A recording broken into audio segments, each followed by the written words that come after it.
আজকে brigadier general আমান আজমি বাংলাদেশের একজন সম্পদ, সেই সম্পদটাকে আমরা ৮ বছর আয়নাঘরে আটকে রাখতে দেখেছি। ব্রিগেডিয়ার জেনারেল আমান আজমি, আজকে সর্বপ্রথমে আমার প্রশ্ন হলো, আপনি একজন সেনাবাহিনীর চৌকুশ অফিসার ছিলেন, সেনা প্রধান, বর্তমান ওয়াকার্স আপনার ছাত্র, তাই সেই সেনাবাহিনীকে নিয়ে একটু স্মৃতিচারণ করার জন্য আপনাকে অনুরোধ করছি। সেনাবাহিনী জীবনে আসলে আমার সমস্ত শরীর রক্তে মিশে আছে সেনাবাহিনী। আমি এখনো মনে করি যে I was born to be a soldier. আমি যখন আমার জীবনের পিছনে দিয়ে ফিরে তাকাই, যেভাবে ঘটনাবলীর মধ্যে দিয়ে আমি সেনাবাহিনীতে ঢুকেছি, আমার যে বিস্ময়কর লাগে যে মনে হয় আল্লাহ দাবার চাল ঘুটিয়ে আমাকে যে সেনাবাহিনীতে ঢুকিয়েছেন।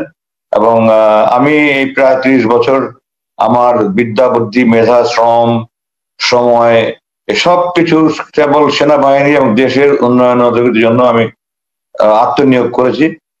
আমি একজন অত্যন্ত তৃপ্তির সাথে বলতে পারি যে আমি আল্লাহকে সন্তুষ্ট করার জন্য, আমার বেতন হালাল করার জন্য এবং আমার নিজের আত্মতৃপ্তির জন্য আমি আমার সাধ্যের বাইরে গিয়ে আমি কাজ করার চেষ্টা করেছি। আমি আমার দায়িত্ব নিষ্ঠার সাথে, সততার সাথে, আন্তরিকতার সাথে পালন করার জন্য জনপ্রাণ চেষ্টা করেছি। এবং যখন যেখানে যেইভাবে আমাকে নিয়োগ করা হয়েছে, যদিও আমি অনেক ভালো ভালো নিয়োগ থেকে বঞ্চিত হয়েছি, কিন্তু আমি কোনো জিনিস এগুলো নিয়ে পরোয়া করিনি। আমি শপথ নিয়েছি যেখানে যাইবার আদেশ করা হোক সেখানে যাইবো। সেই আদেশ আমি আল্লাহ কোরআনের শপথ নিয়ে, আল্লাহর নামের শপথ নিয়ে আমি কমিশন লাভ করেছি। আমি সেই আদেশ পুরোপুরি পালন করেছি। সেনাবাহিনীর ইউনিফর্ম আমার যখন যেদিন আমার বরখাস্ত করে সেই যখন ইউনিফর্ম খুলছিলাম, আমি আমার বরখাস্ত চিঠি পেয়ে কিন্তু আমার একবারের জন্য কোনো কষ্ট আসেনি। আমি আলহামদুলিল্লাহ বলেছি, যা আল্লাহর পক্ষ থেকে আসে। কিন্তু আমি যখন বাসায় এসে কাপড় খুলছিলাম তখন আমার আবেগ ধরে রাখতে পারিনি। আমি আমার ঝরঝর করে চোখ দিয়ে পানি পড়ছিল, যে আমার মনে হচ্ছিল আমি আমার নিজের চামড়া খুলে ফেলছি। তো সেনাবাহিনীর ইউনিফর্ম আমার এত প্রিয়, আমার প্রাণের সংগঠন এটা, এবং এটা দেশের সম্পদ।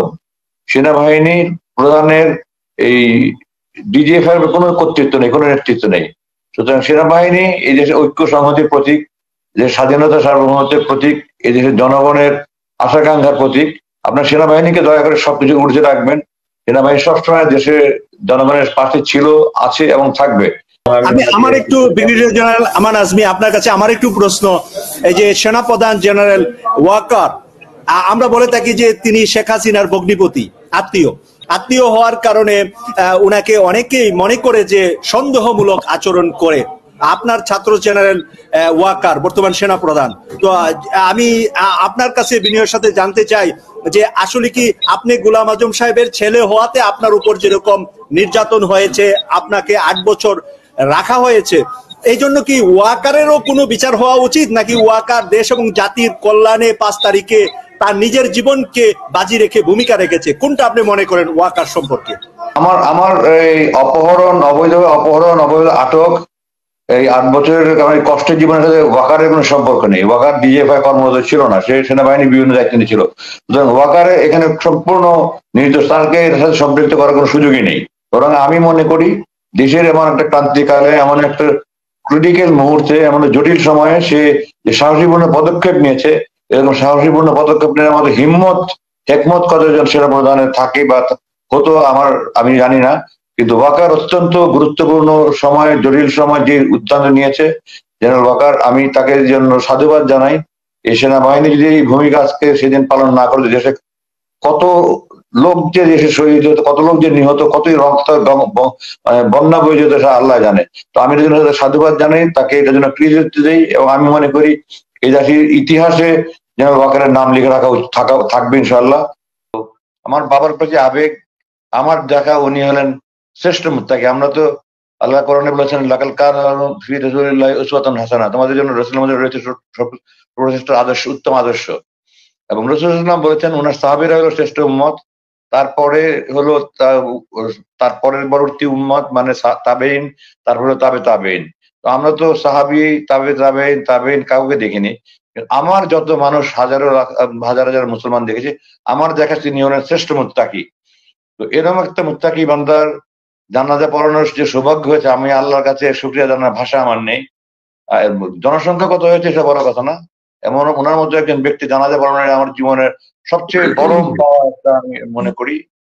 আমাদের আরেকটা প্রশ্ন, আপনি যখন কারাগারে ছিলেন মানে বন্দিশালায় ছিলেন, সেখানে 8 বছরে একটি গামছা ব্যবহার করেছেন, গামছাটাকে নিয়ে আলোচনা সমালোচনা আছে সোশ্যাল মিডিয়ায়। তো ব্রিগেডিয়ার জেনারেল আমান আজমি, আপনি যদি সেই গামছাটার বিষয়ে একটু খুলে মেলে আমাদেরকে বলেন যে আসলে গামছাটা নিয়ে কেন আপনি বক্তব্য দিলেন, এই গামছায় আপনি পানির মুছেছেন 8 বছর কি করে? আমি বললাম যে আমাকে একটা গামছা দেন যেন আমি পিঠটা ঢেকে রেখে নামাজ পড়তে পারি। গেঞ্জি পরে গরম ঘামতাম, তো একটা গামছা দিল আমাকে। তো ওই গামছাটা দিয়ে নামাজ পড়তাম, আর যখন দোয়া করতাম তখন চোখ দিয়ে ঝরঝর করে পানি পড়তো। ওই পানি মোছার জন্য আমি একটা গামছা চেয়ে নিয়েছিলাম। তো ওই গামছাটা এই যে দেখেন ছেঁড়া অবস্থা, আমি আপনাকে দেখাচ্ছি, এরকম বিভিন্ন জায়গায় এরকম ছিঁড়ে গেছে। এখন যারা এগুলি নিয়ে সমালোচনা করে, এটা তাদের মানসিক দৈন্যতা, এটা তাদের হীনমন্যতা। এছাড়া আমরা বলার কিছু নয়। একটা আমি গামছাটা শুধু এই গত 8 বছর পিঠে গিয়ে দিয়ে এইভাবে নামাজ পড়েছি, আর যখন আমার চোখের পানি এসছে আমি চোখের পানি মুছেছি, নাকের পানি মুছেছি। এই গামছাটা আর কোনো কিছু কাজে ব্যবহার করিনি। এটা দিয়ে আমি গোসল করে গা মুছিনি, অন্য কোনো কাজের গা মুছিনি। যার ফলে গামছাটা হয়তো 8 বছরে যদি গোসল করা হতো বা অন্য কাজে ব্যবহার হতো, হয়তো কিছুটা আরো পুরনো হতো। এটা সামনাসামনি ক্যামেরাতে কেমন দেখা যাচ্ছে জানি না, সামনাসামনি কিন্তু দেখলে অনেক পুরনো জীর্ণ শীর্ণই বোঝা যায়। তো যদি ক্যামেরাতে ভালোও দেখা যায়, এটা তো মানে সমালোচনা করা যারা করে এই দুষ্ট লোকেরা, তাদের মানে এগুলি মানসিক দৈন্যতা ছাড়া আর কিছু বলার উপায় আমার আর কোনো ভাষা নেই আমার, যে তারা মানসিক বিকৃত। কোরআন শরীফ আপনারা এই যে কোরআন শরীফটা ছেঁড়া কোরআন শরীফ, এটা আমি মানে এত ছেঁড়া কোরআন শরীফ জীবনে কেউ কোনোদিন দেখেনি। যে আমি কোরআন শরীফটা চেয়ে নিয়েছি কারণ আমি এটাতে অনেক কিছু নোট করেছি, তাদের অনুমতি নিয়ে, যে আমি গবেষণা কাজে আমার কাজে লাগবে।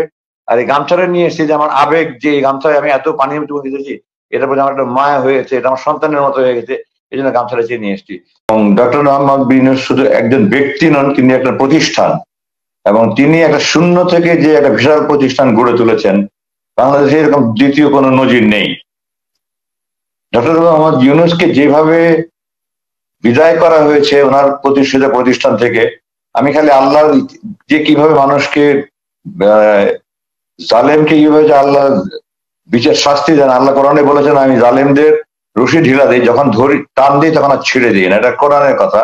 তো দেখেন, যেই ডক্টর ইউনূসকে তার প্রতিষ্ঠিত প্রতিষ্ঠান থেকে অপমানিত করে বিদায় দেওয়া হয়েছে, আল্লাহ যিনি তাকে এই অপমানিত করে বিদায় দিয়েছেন, আল্লাহ তার থেকে আরো চরম ভাবে বিদায় মানে তার পদ থেকে বিদায় দিয়েছেন, যেটা আমিন চৌধুরী সাহেব বলেছেন পৃথিবীর ইতিহাসে এমন নজির নেই যে একজন সরকার প্রধান এরকম ভাবে অল্প সময়ের মধ্যে দেশ থেকে পালাতে বাধ্য হয়েছেন জীবন প্রাণ বাঁচানোর জন্য।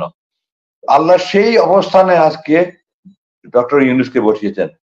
আমি মনে করি ওনার যে দেশপ্রেম আছে, ওনার যে সততা আছে, নিষ্ঠা আছে, আন্তরিকতা আছে, এই 84 বছর বয়সে যে পরিশ্রম করছেন, এবং ওনার যে যোগ্যতা, দক্ষতা, মেধা, উনি ইনশাল্লাহ দেশকে একটা সঠিক পরিচালনা করতে পারবেন, এবং সমস্ত প্রতিষ্ঠানগুলোকে উনি আস্তে আস্তে ঠিক করে একটা গণতান্ত্রিক প্রক্রিয়ার মাধ্যমে নির্বাচন কমিশনকে ঠিক করে সবকিছুকে উনি পুনর্গঠন করে দেশকে সঠিক দিক নির্দেশনা দিয়ে পারবেন।